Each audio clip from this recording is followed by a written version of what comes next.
Oh, everyone, look what I finally got. It's here. My Alan Wake 2 machine has arrived. Oh, unfortunately I got this for Christmas at the end of the year.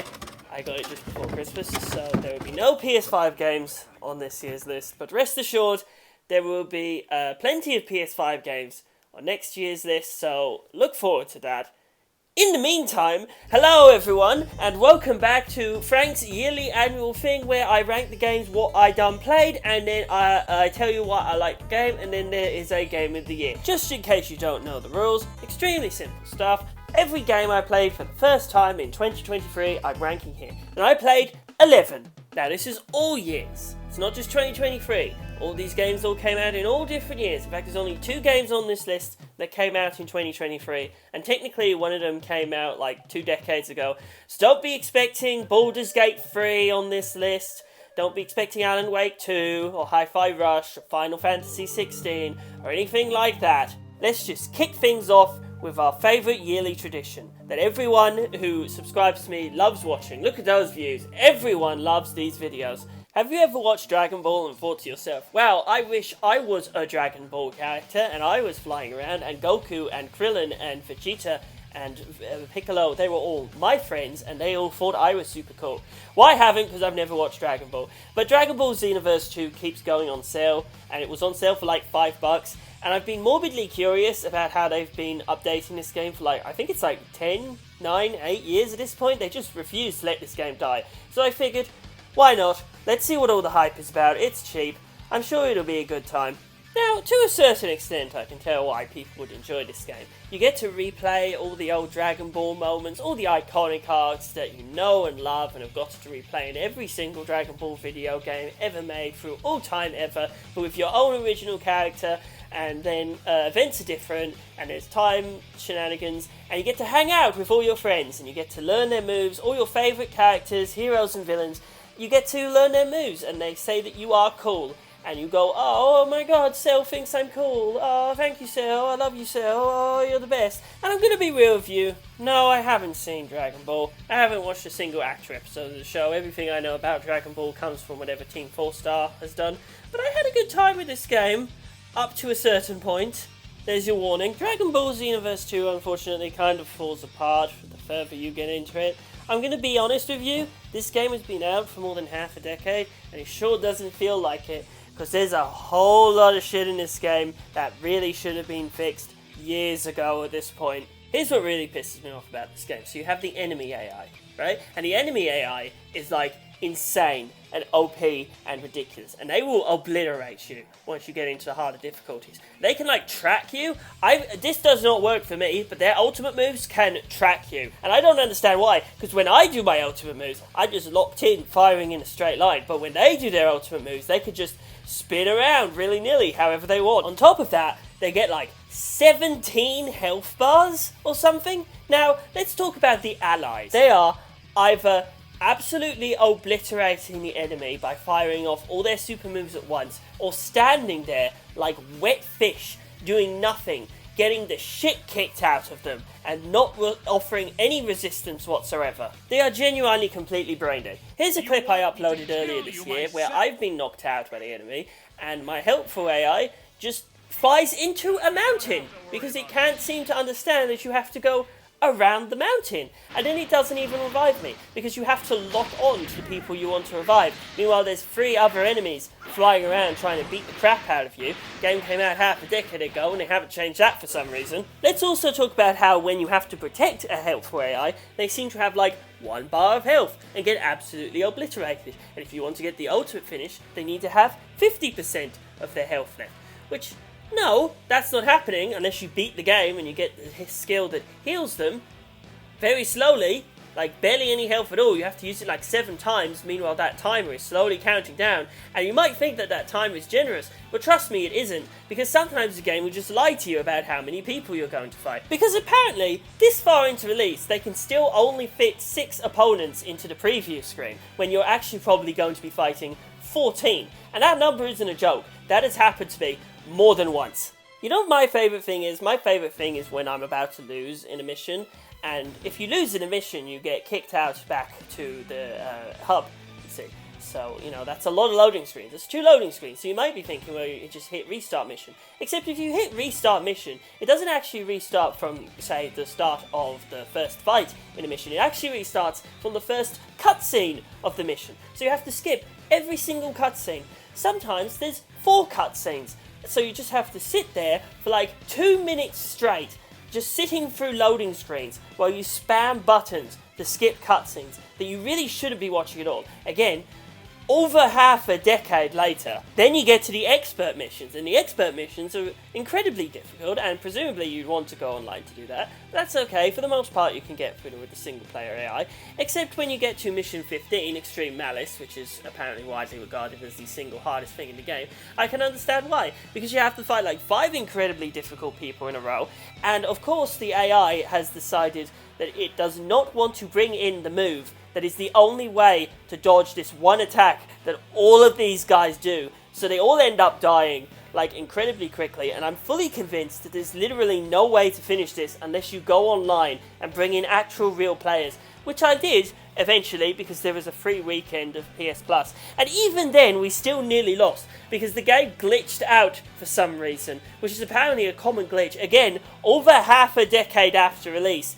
And we just couldn't throw back the giant energy ball, and we almost just completely got wiped. Dragon Ball Xenoverse 2 starts out simple and fun, and with great fan service for all the Dragon Ball fans out there all over the world, and then slowly and surely twists itself into an absolutely nightmarish experience. One of the most maddening, frustrating experiences I've had every single time I've gone into one of these later missions. Just a complete slow slide into mediocrity. And I can't wait to play all the DLC when it goes on sale. I don't know, there's just something about this game, even as the more I hate it, I just get sucked back in to play even more of it. I know I just spent like the last minute and a half ranting about how the game just slowly devolves into garbage, but any game that sells you the entire previous game's story mode and just lets you play through the entire first game in the second game, I don't know, there's something to like about that. Okay, so when I talk about this game, just be forewarned, I'm about to open up about how I completely embarrassed myself accidentally while playing this game. So be forewarned, I'm going to say something really, really stupid in like 2 minutes. So, Metro 2033, pretty good game. It's alright, it's fine. I enjoyed the spooky atmosphere. I loved how limiting the night vision was, how it felt like you were actually deep underground in a post-apocalyptic train station. I love all these spooky monster designs. I love how Artyom was so fragile. I didn't like how the ending was based on a morality system, mostly because I didn't realise that there was a morality system until after I finished the game and discovered that actually if I had just waited around and listened to conversations and not snuck ahead to make the game easy for myself, I actually would have gotten rewarded with stuff and would have gotten the opportunity to do the good ending. But, yeah, it wasn't very clear, guys. I'm sorry. Nothing in the game told me that there was a morale system. So, what are you gonna do? Okay, so this is the really, really embarrassing part. So I spent the first half of this game thinking to myself, wow, this game is brutal. This game is, like, surprisingly difficult. I really gotta sneak around and be careful and conservative with my ammo, you know? And then at some point I got into this turret section. Now, people don't like the turret section from what I've heard, and I definitely did not like the turret section when I played it. Specifically at this part, I don't know why, I just kept dying over and over and over again. I was like, what the hell is going on? Like, the game was hard, but it was nowhere near this hard up until this point. So apparently, right at the start of the game, I'd open up the options menu to check, like, volume and turn on subtitles and stuff, and I had apparently somehow set the game to hardcore mode during the tutorial, and I hadn't realised it until I got to the turret section. Like, I opened up the menu, like, surely there's got to be a way I can turn the difficulty to easy just for this segment. Only to discover, apparently I had been playing through the entire first half of the game on the really, really difficult difficulty, and I hadn't realised it until this exact moment, because the game offered absolutely no indication that I was in hardcore difficulty. There was no warning that I'd set it to that I changed the settings on any of the menus. I just accidentally clicked the stick to the right and was now playing the game on super fucko boingo mode. So then I set the game to normal mode, and it just kind of turned into another first-person shooter. Difficulty went way down after I did that. Oopsie! So yeah, my review of Metro 2033. Yeah, it's fine. I might play the sequels. Maybe. I don't know. I came out of this saying, wow, that was a solid game. That was alright. So I might play the sequels. Anyway, check out this really, really funny glitch. Oh boy, I love me a fighting game. Specifically, I love me a fighting game single player. And when I think of single player content in fighting games, I think of NetherRealm. They love making these big cinematic story modes for people. Specifically, I'm thinking of Injustice 2, because that's the game I played this year. I played Injustice 2. I did find it a bit disappointing that they just took out all the multiverse stuff, so it's just the Injustice universe, and there's nothing else like that going on. But I thought the story mode was passable. It was okay. Black Canary was hot. Gorilla Grodd was funny. Brainiac was a pretty cool villain. I liked the Superman-Batman dynamic. I liked Supergirl. It was a good story mode. Very good. I do think some of the roster slots were a bit strange. Like, I don't know why Atrocitus is here. He only shows up in one fight in the story mode. In fact, I'm entirely convinced they only put that fight in the story mode so that they could justify Atrocitus being on the base roster. Same with the Joker, who... The Joker died last game. Like, the first thing that happened in the game was that this universe's Joker got speared through the chest by Superman. It was kind of one of the inciting incidents. And sure enough, when he shows up in this game, it's a hallucination. And he looks awful. Like, this is the worst Joker I've ever seen in my life. He's dressed like a Hot Topic goth boy. Oh my god. I would unironically rather have Jared Leto Joker in this game than this one. I thought it was weird that Green Arrow was in the game when apparently he died in the last game off screen, like this universe's Green Arrow, but apparently he got replaced by another Green Arrow. This is Green Arrow from another universe. I didn't read any of the comics, okay, so I was a bit confused by some of this. The arcade mode was good. I liked that you got to pick your difficulty and it didn't affect anything. I liked how the characters actually narrated their own endings. I thought the endings in this game were generally better than the ones in Injustice 1. There are some weird ones in Injustice 1 that went nowhere. But there is one thing about this game that was really, really bothering me. They threw in this thing where you can give your characters cosmetics, and every single one of these cosmetics is equipped with stats. So yeah, you can completely change your character's look if you want to. But there's all these numbers. They put in like a gear system, like this is fucking Anthem or League of Legends or something. And then I did a little bit digging, and sure enough, there's a microtransaction system, so you can get much better gear in these funny little loot boxes. Oh, great, good. I'm sure that the community really liked having that in there. I don't know, man, once I finished the arcade modes, I kind of fell out of it. I can't get over this loot system. It's just really bothering me. You know, when I open up a box or get a reward for finishing a thing in a game, you know, I want to get like a costume or a colour or concept art, you know, like the first game had. I don't want to open it up and get a haircut that looks marginally less like what a Critical Drinker subscriber might wear for my fucking Joker. Seriously, I can't get over the Joker. He looks horrible. He looks like he's about to ask a 17-year-old when their birthday is. What the hell? I think Doctor Who has gone woke, Batman. Joker's always been woke. Joker, no! Last year I played Saints Row 3 and I thought Saints Row 3 was good. And so this year I played Saints Row 4. And I thought that Saints Row 4 was good. God, I'm so good at these videos. You know, sometimes I get to a segment of these, I'm just sitting there like, man, I know exactly what I'm going to say to try and sell you on this game. Okay, so in Saints Row 4, in the first hour of the game, you stop a terrorist attack by jumping onto a missile while Aerosmith plays. Then you become the President of the United States with Vice President Keith David and also a guy from the first game, which I haven't played. Then aliens show up, and the aliens kidnap you and everyone on Earth, and they put them in the Matrix, okay? And then the Earth explodes. The whole planet explodes. Earth dies. Everyone on Earth. I know you have to fight aliens, and also you have superpowers. All of this occurs in like the first 90 minutes of the game, and it only gets even stupider from there. Saints Row 4 is just firing on all cylinders in the comedy department and just never ever stops. Like, the whole goddamn game is just one massive parody. There's like no seriousness left in here whatsoever. It's just a massive like escalation over the top. It gets to absolutely ridiculous levels, especially once you get into the DLC where they meet Santa Claus, and then they recreate the cancelled DLC that was turned into Saints Row 4 inside Saints Row 4, and it's just so insanely absurd. But I feel like the insanity can, like, maybe damage the game to a certain degree. Like, within the first hour of the game, you get the ability to run faster than every other car in the game. You also get the ability to jump about as high as any building. So these two powers combined, basically every single vehicle in the game becomes completely useless, especially once you get the glide power up. And now, there's literally no reason to drive any car in the game. Despite this, the game keeps giving you upgrades involving cars and upgrading the health of the followers on the street like they did in the last game, when it's just been completely removed. There's no reason to engage with any of those systems.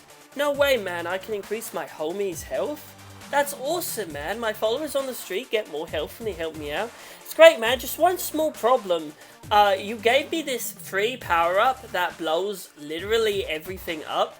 Like, I've hit a guy with it, and then everyone around him turns into mines, and then everyone around that turns into mines, and it just obliterates enemy rave challenges, and it's just completely annihilates all challenge from the game. And I got that within, like, the first hour of playing, so I don't really know why you're giving me all these things and making me upgrade them like I'm going to use them for literally anything. But I don't really think Saints Row 4 is trying to be like a serious, genuine competitor to Grand Theft Auto or any other franchise at this point. It's just having fun. It's just making the most absurd plot it possibly can, the most ridiculous, fun, insane scenarios, and just making you play through them. Like, yeah, man, throw the touch in for the final boss fight. Yeah, have What Is Love playing on the radio. Yeah, whatever. That's fine. Who cares? Here's a beat-em-up parody. Here's the boys are back in town. I really like Saints Row 4. I especially like the opposites track sequence. It's one of my favourite parts in video games of all time. Male voice 2 for the win, by the way. Zinyak stepped on Biz Marquee. Man, I can't wait to kill that bitch. It may or may not be out by the time I get this video done, but we've got our own Game Awards segment coming out on this channel. It's basically a community-ran Game Awards, and there's a part in my Game Awards where I say that Hotline Miami 2 has the best soundtrack. Of all the games I've maybe played in the last decade, Hotline Miami 2's soundtrack might be the best. The first game's soundtrack, you know, I had a whole thing about how good that was, but I think this one is just on a whole nother level. Like, especially, you know, what's that song that's like...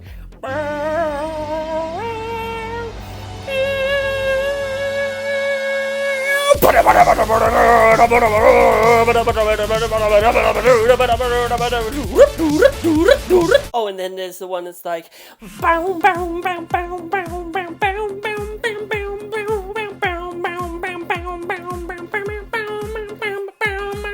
And of course you can't forget the prison escape level where it's like...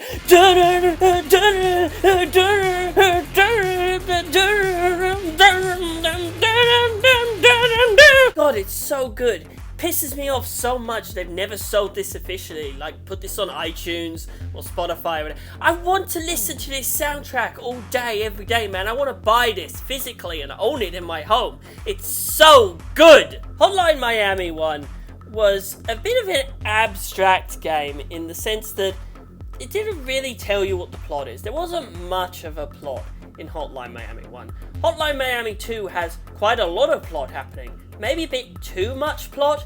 There's like 8 playable characters and you keep swapping back and forth between them after every single level. And the plot is kind of all over the place. It's jumping between different timelines.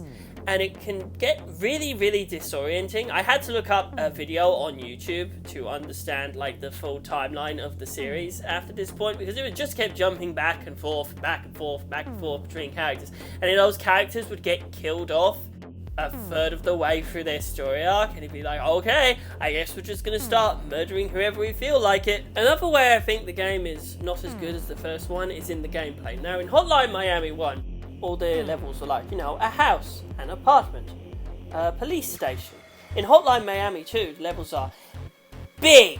They're huge. There's some levels that take place outside in like Vietnam in the jungle.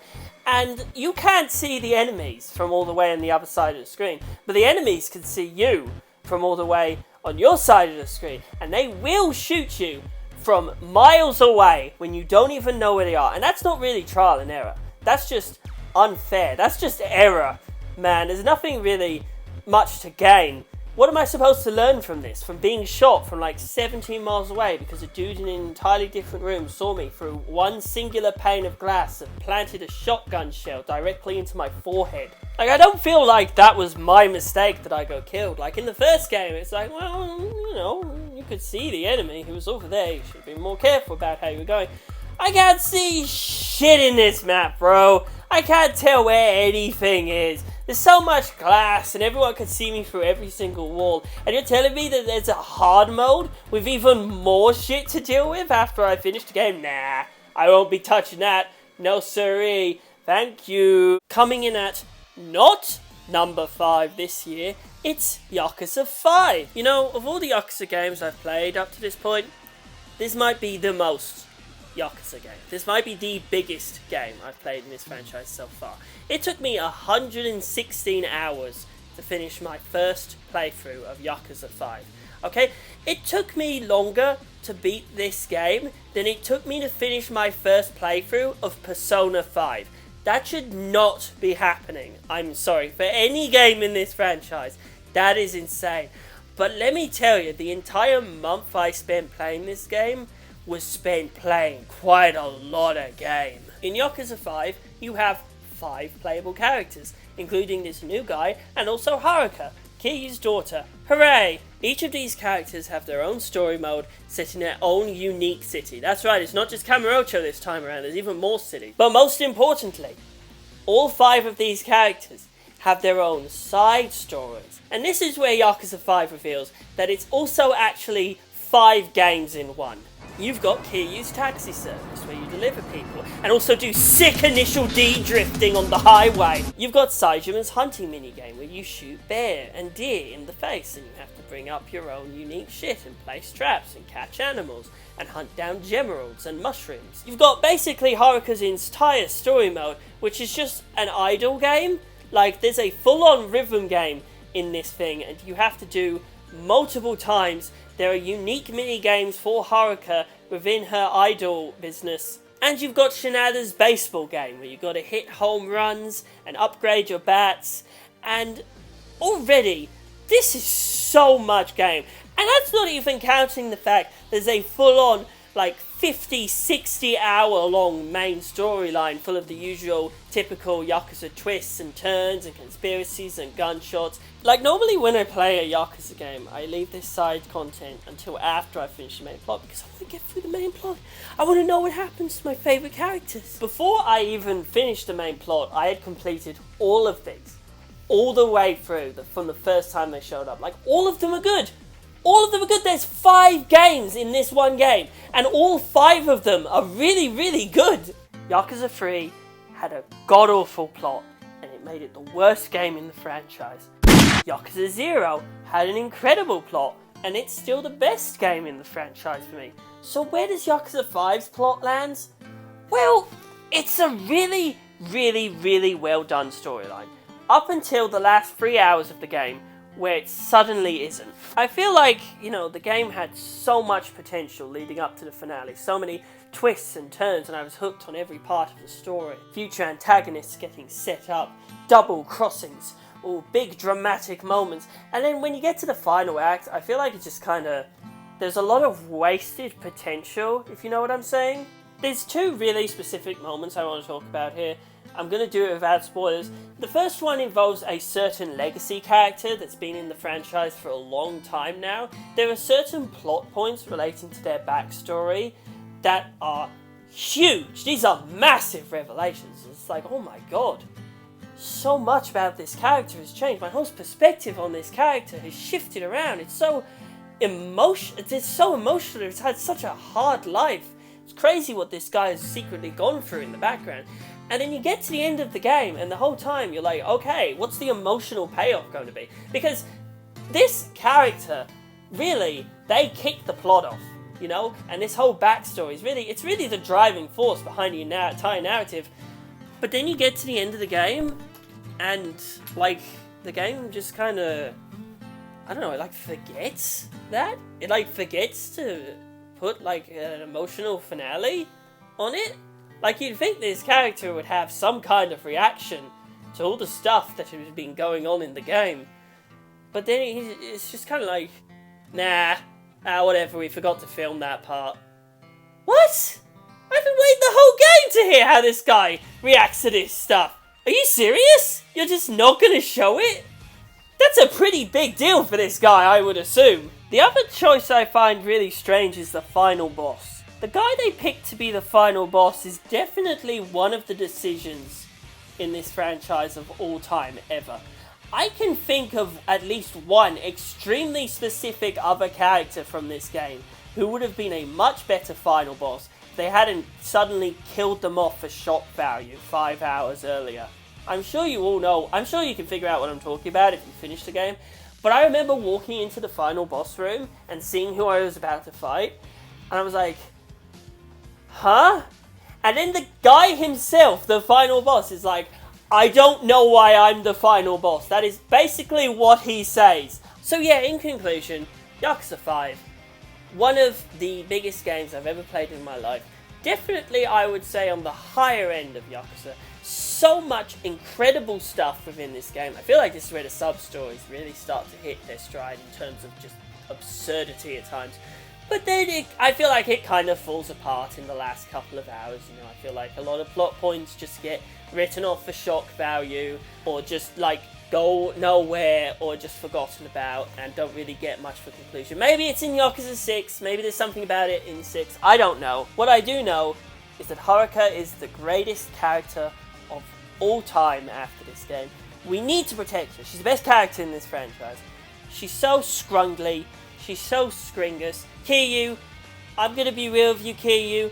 There's a lot of pedophiles in this game. You need to punch them all in the head. Also, this is the first game in the franchise to feature Baka Mitai, the Dame Dame song. Everyone's favourite. I already did a full cover of the song.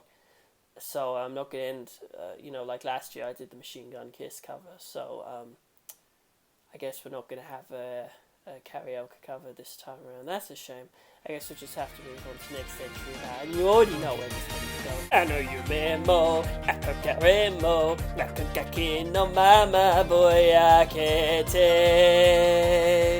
kieru sunzen, kore ga ino, kore de ino, futoku sareteru kagami ni, nando motoikata.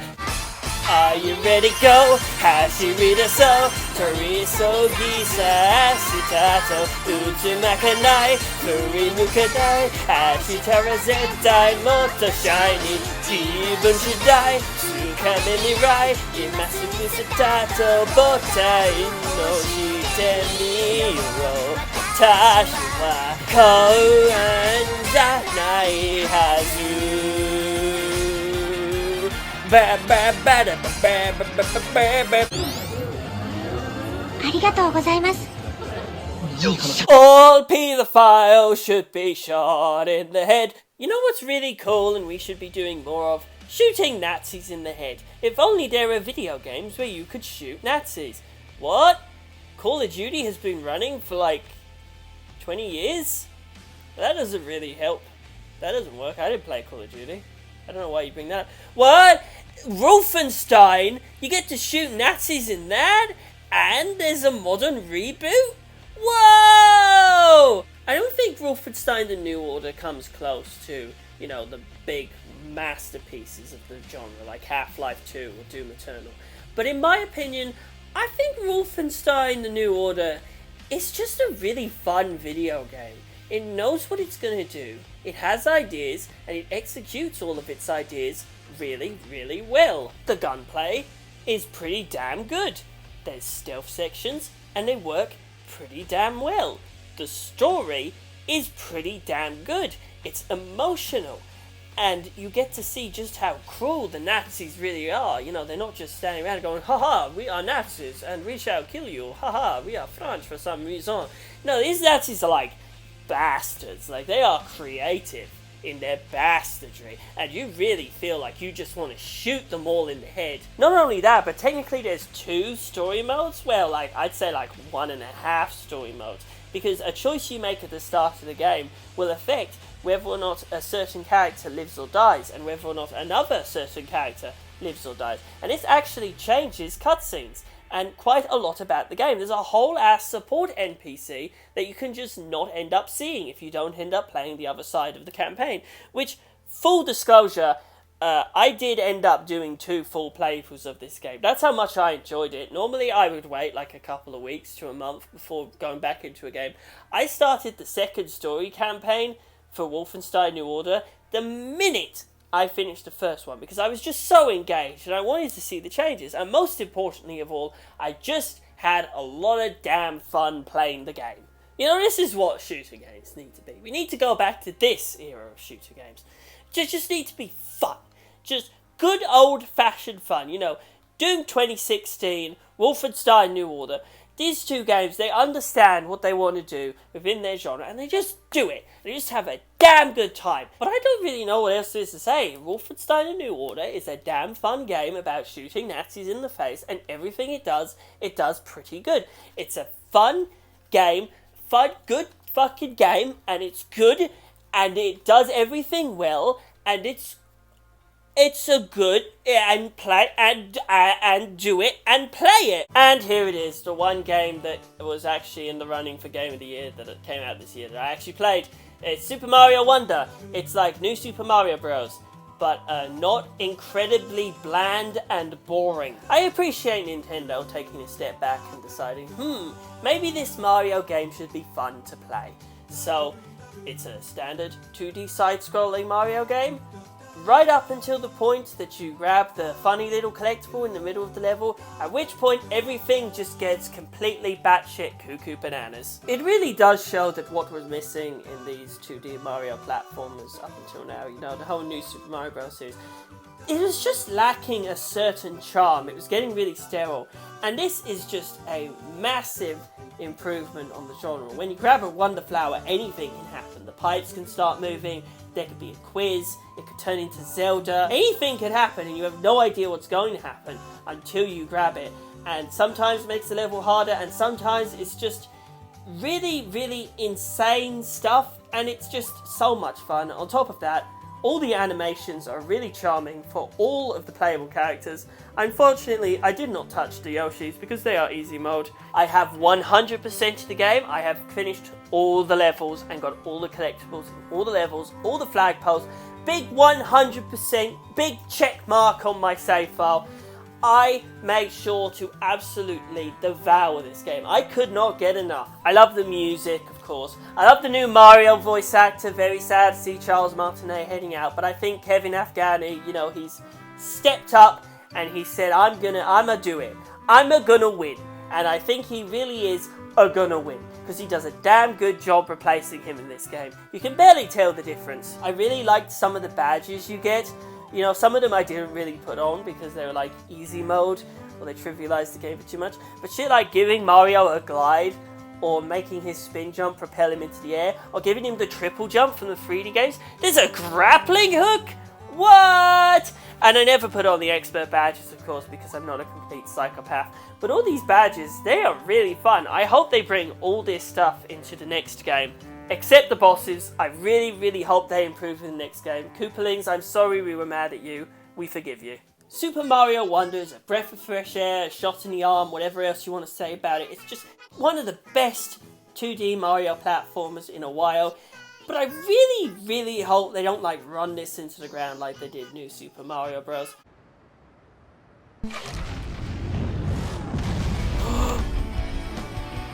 Yeah! Hey, remember when I played the first No More Heroes and I spent half the review complaining about how the open world was incredibly boring, grey, nonsense sludge that was tedious to drive around and had nothing to do with it, and how it should have been a menu? The worst open world I have ever played in a video game, ever. This should not be an open world. This should be a menu. Well, it looks like someone went back in time and listened to me, because No More Heroes 2 fixes this exact problem in the exact way I wanted. And that's just one of the many ways that I think this game is much better than the first. I think the combat's a lot more fun. There's a lot more variety. In the last game, the swords were just slightly better versions of the same sword. There wasn't really much of a change. Here you can dual wield. You've got this one sword that you swing really slowly like a baseball bat, and when you power up enough, it becomes really, really long, and you can just kill everything on screen, and it can't even get close to you, and it's really, really fun. I love the plot. I love how it's all about how revenge is dumb and stupid. I know a lot of video games have come out that are like, did you know that revenge is bad? But I think this one actually pulls it off really well. Who was your favourite character from the previous game? Was it the video store guy who you talked to like 4 times? Oh, he could deliver your bike to you. Oh, okay, make that 5. Yeah, he's dead. Oh no! Your favourite character has died. You've got to go on this massive rampage against 50 other people to avenge his death. Everyone's favourite character. Aren't you invested? Why aren't you invested in this guy's death? I wonder if there's some kind of meta commentary behind having this guy be the subject of revenge. The first No More Heroes game at the end got really, really, really stupid out of nowhere. I mean, the whole game was ridiculous, but like it just got to insane levels at the end. And this game just goes from there and then keeps getting madder. Everyone's breaking the fourth wall all the time. They know they're in a video game. They're calling out all the cut content and all the bosses that you don't get to fight because they're killed off screen. It's so much fun. Everyone's just having a grand old time with it. Because there's no way you can play through these fights. The game's stuffed full as it is. Speaking of bosses, I think this is where the game kind of falters. Now, don't get me wrong, there's some great boss fights in here, some really iconic additions to the lineup. But that whole first game, all of those bosses were really, really iconic, and I don't think the lineup of bosses in this game is as strong as it was in the first one, in terms of character and personality. In fact, some of these boss fights are just straight up bad. There are some parts where you get to play as other characters, but it's only for like 1 or 2 levels. At one point you get to play as a whole new character with an entire new moveset, and it's for one single boss fight that isn't really that difficult. And I kind of wish you could, you know, take them into other bosses, like maybe fight the bosses you couldn't fight with them. You know, that would have been fun, like a little arena deathmatch thing, put in a boss rush mode maybe. There was this one really weird bug where the game kept prompting me to rebuy the same sword over and over again for a certain time, and it took me until buying it like 3 times to realise, wait a minute, I'm not upgrading this sword, this is just the same sword I've already bought. Why are you making me buy it again? And they weren't making me buy it again, I had it the whole time. I don't know why that was happening. But overall, I think No More Heroes 2 is a major improvement over the first game, purely because of this menu. Just throw the whole town out, get rid of it, don't bring it back for any future games, Suda. Please God, please do not bring this city back. And if you do, like, at least make it fun. I haven't played any of the future games, but if you do bring the city back, please make it actually good and fun. Make it happen, Suda. You know, this Suda footage looks familiar. What YouTuber am I stealing this footage from? Oh no! When I was a young'un, I owned a Wii. And on that Wii, I owned a game. And that game was the Metroid Prime trilogy. And it was a fun game for how much I played. See, I didn't actually finish any of the games on the collection. At a certain point in each game, I kind of got lost. You know, I was just bumbling around. Where do I go? What do I do? But the furthest I got was in the first Metroid Prime. At a certain point, I was trudging through water, and I got to the space pirate ship, and I fell all the way down, and I had to jump all the way back up, and it took like 40 minutes, and by the time I got out of it, I was like, I don't like this game, I don't know where to go, I'm stupid, and then I put the game down. And then like a year later, my Wii basically bricked and stopped reading discs. So that was fun, and I never did finish Metroid Prime. Hello motherfucker, I am Gary Nintendo. Metroid Prime 4 is still cancelled, but we're re-releasing the first Metroid Prime, completely remastered, for $30 today. Right now, right this second, go buy it. Oh hell yeah, motherfucker! And you know what? Literally everyone on planet Earth was right. Metroid Prime is a dang good ass game. Every second of this game is just oozing with atmosphere. I love the music, it's calm, but yet there's a bit of tenseness behind it. I love how you can scan every single inch of the planet and get lore and plot and fun little details. I love how there isn't a narrator who just explains everything to you as you're going through, because I turned him off in the menu at the start because that shit is stupid. This is a Metroid game, we don't need those. The cosmos. This show ain't no good. I almost had a Metro moment at the start of the playthrough when I accidentally put the classic controls on and they were really, really bad, and I was like, oh god, is this how the game's going to play? And it turned out, oh no, actually the game just controlled like shit on the original platform. Okay. And we fixed that and we put on modern controls. And hey, look, it's a video game. Cool. It's always fun to pick up a new power-up like the grapple beam or the ice missiles and then have a flashback to when you stepped into that room 3 hours ago and you couldn't do anything in it and be like, oh, I could go back there again. And then you go back and it's just a missile upgrade. And it's like, oh, okay, I guess I'm lost again. Awesome. If there's one thing about this game that kind of pisses me off is that I was planning on doing a complete 100% all upgrades, you know, all hell, full missile tanks, all scans thing. But then I found out, right as I was about to go into the final boss, that I'd actually missed a single scan. And guess what? It was this mini-boss right at the start of the game. It was in this boss fight, and I can't replay that fight. And that was about 15 hours ago. Oh well, didn't get to see the true ending. I just looked it up on YouTube. Oh well, maybe I'll go back in again and do it for real one day. But no, yeah, having finally finished this game for the first time, after having it be on my mind for just over 10 years, how I never quite managed to finish any of these games, I'm eagerly looking forward to the inevitable remasters of 2 and 3, and the release of 4, because this is a stone cold classic. Because you guys were right, this is a pretty good game. And now, we have reached the end. Yeah, we're already here. Wow, I feel like this list kind of flew by. I hope it flew by. I'm going to be real, I'm not keeping track of how long this audio is, so I hope it's not as long as last year's, but we did it! Wow, we've made it to number 1, my favourite game that I played for the first time in 2023. I wonder what it could be. If the Game Awards video has already come out, you already know what I'm going to say, because I already gave that game an award in that video. You know what really pisses me off? When a game company makes a game, and you don't get to play it.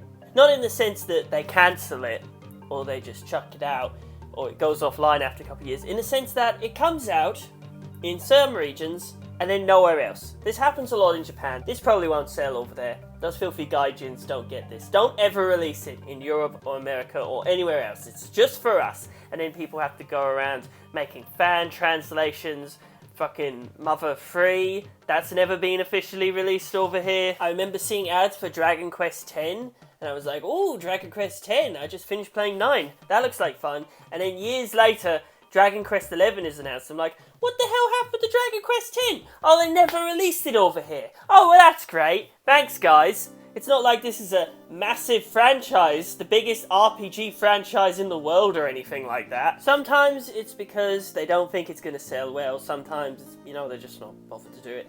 And sometimes it's because when the game initially came out in Japan exclusively, it didn't exactly get the warmest reception. And they decided, nope, we're not releasing this. Boy, they really didn't like this one. I don't know what the Americans are going to think about this. But with a little time, with a little forethought, after a while, maybe a situation can arise where, say, you've got 2 games that tell a complete story when you play both of them, one after the other, and you think to yourself, we should release this like as a collection of some description, like a port of both of these games, and then they can really experience and appreciate what we were going for without us being screamed at for only releasing half a game originally. And maybe, just maybe, you play that game and it's the best in the entire franchise, of a franchise that you already love so much. The game is just, it's a great game. It's an ace game. It's an attorney game. It's a chronicle. Just play the clip. It's great.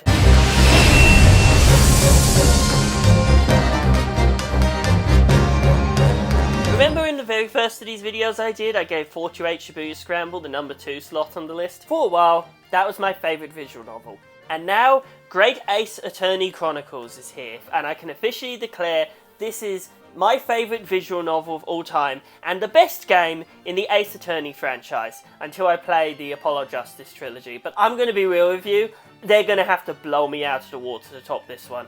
Now, just to be clear, if this was just a release of the first game, or just the second game, I wouldn't be giving it this ranking. As two games combined into one big, super, ultra, mega game, oh my god, this is peak! I don't use this word often, but it's peak! It's important for Ace Attorney games that the cases are good. Obviously, the whole structure of the game is around solving cases, and every so often an Ace Attorney case comes up and it's like, oh, it's the paedophile clown case. Oh, it's the entirety of Ace Attorney Investigations 1 and 2. Dead man! I don't think there's a single bad case in this game. I think both of these games, they are flawless. It is a flawless plot, great cases, and every single time in each case there was at least one moment where I was like, what? And that's really the most important thing for any game, isn't it? For especially the detective mystery genre, to make you go, what? No way, I never thought of that. Or like you figure it out early and you're like, oh, I know what's going to happen here. Or something like, you know, it's just, it gets you excited, it gets you hyped, and it does it while telling a great story with twists and turns and revelations and comedy. Let's talk about the comedy, specifically the cast, because I think also that this is the best cast of any Ace Attorney game so far.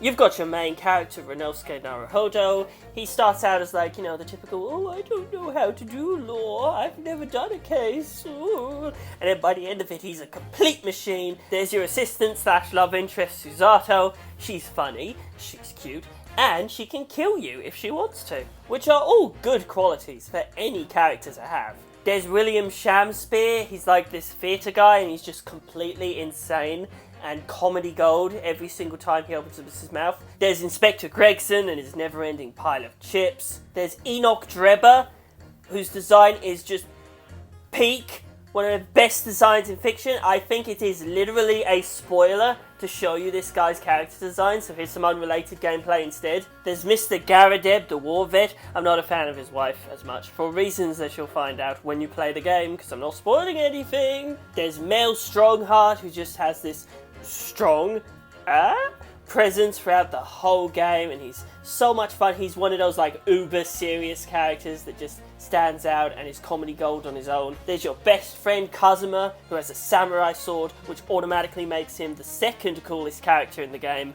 There's the actual coolest character in the game, Baroque von Zeitz, who's like Edgeworth if Edgeworth was a vampire and threw wine at people and had a big shoe. There's this funny little dog. Oh, look at the dog. Oh, and Gina's alright as well, I guess. There's Esmeralda to Spells. Ooh. Eggert Benedict, which is an incredibly funny character, if only because he's the only time in the entire franchise so far that people have been like, that name's clearly fake. And it's like, motherfucker! But of course, the absolute crown prince of characters in all of fiction ever, Herlock Sholmes. Not Sherlock Holmes, it's legally distinct. His name is Herlock Sholmes, and I think he is actually the best character in the entire Ace Attorney franchise. Herlock Sholmes is a goof. He's a moron. He's an idiot. He's somehow the world's greatest detective, and I love him. He's so zaddy. All of these characters are incredible, and all of them are in the same game, and they all come together to create what is, in my experience, the best Ace Attorney thing ever made, ever. You can definitely feel that there was a bit of a budget cut when you move into the second game. There's no more animated cutscenes, they're reusing character models. Apparently the first game did not do very well because, again, it was like half the story, and they got their budget cut. But they definitely made it work out. The reuse of characters was done really well and really creatively, and I think it worked out for the better, obviously, because, I mean, it's my favourite game of the year. Would I recommend starting with Great Ace Attorney Chronicles? No, I wouldn't, I think. Personally, you should start with the first game. Start with the original trilogy, and then maybe, yeah, move on to this after you finish the trilogy, or after you finish Apollo Justice, whenever, but make sure you finish the original trilogy at least. It throws in loads of new mechanics that don't show up in any of the previous games, except Layton versus Wright. But if you are a big Ace Attorney boy, and you think, wow, I would like to play more Ace Attorney, You cannot pass up Great Ace Attorney Chronicles. Once again, this is the best Ace Attorney game ever made. For what feels like the 8th time I must have said it in this review so far. I love it. Flawless, perfect game design. Apparently this is the most recent game in the entire franchise. I, for one, am looking forward to Ace Attorney 7 as soon as I finish 4 to 6, which I will be doing in time for next year's list. And you can go ahead and announce a new Ace Attorney anytime you like. Hey guys, Woahao, it's me, it's Frank, it's the end of the list. You know it, it's a very sad time, another list gone by. How are you all doing? I hope you enjoyed 2023. I enjoyed it a lot because I had a job for the entire year. Wow, I didn't get fired a single time. Based. So yeah, as you saw, I have a PS5 now. I have my very own no games machine, and I'll be hoping to get some games, which will be difficult because, like I said, PS5 has no games. But there will be PS5 games for the first time on next year's list, and it'll be good. I'm planning on doing Miles Morales. I'm planning on doing Elden Ring. I might do Cyberpunk. I don't know. Spider-Man 2, God of War Ragnarok. Almost every single PS5 major release I'm kind of interested in. So, you know, you can come back to this list when next year's comes out, and you can be like, wow, like, half the games you said he was going to do aren't on it, and you can make fun of me for that if you want. If you somehow found this way to the video, and you sat down and you watched all the way through, and you're not subscribed, why don't you subscribe? Why don't you like the video? Why don't you share the video? Why don't you rate the video 5 stars? Why don't you favourite the video? Or do whatever else YouTube has decided to add to videos in the future, whenever you're watching this. Why don't you scrum dungle the flungle blunk? Why don't you do literally anything to get more people to watch these videos? Because I like doing these every year. And I'm aware that they're not the most popular thing on the channel, but god damn it, people still watch them and people still say, oh, I really love your end of year ranking, so I'm going to keep doing them forever and ever until I am completely irrelevant, which should be another 2 years at this rate. In terms of content for the channel, I am actively working on the Extra Life 2017 comp. I have comps planned for Dark Souls 2, I have comps planned for 10 Minutes Power Hour Season 2, and you know, we've got some fun surprises in store for next year. I'm definitely going to do Dragon Ball Z Abridged compilation, and of course there will be a new audiobook next year. I still haven't started working on that yet, but I know exactly what book it's going to be, and I have a sneaky plan. I have a way to get the audio quality to levels never seen before on this channel. So keep an eye out for that whenever I finally get to it. Oh, also, 20,000 subscribers! Woo! 21,000 actually, as I record this. That's a big number. That's a very big number. So yes, there will be a subscriber special. I've been kind of not doing subscriber specials for a while, but I'm going to be doing one for 20,000. That's a milestone. That's a big one. We got some stuff planned. One of the videos, there'll be 3 videos for the 20,000 subscriber special. One of them will be the climax to a certain piece of lore that has been building up since the beginning of the channel. And don't worry, there will be more lore after that, hopefully much more regularly. I've been very much skimping on the lore the past few years, but I've got a big thing planned for 20k. So whenever that gets finished, we have a karaoke video. I haven't done a karaoke sing-along in a while, but I used to do those for my subscriber specials, so look out for that. And of course, I have a very, very stupid idea planned to celebrate 20k. That'll be the first of the videos you see, hopefully. It's quite possibly the dumbest idea I've ever had, and I'm really hoping it works out, because it's kind of a one-take sort of thing.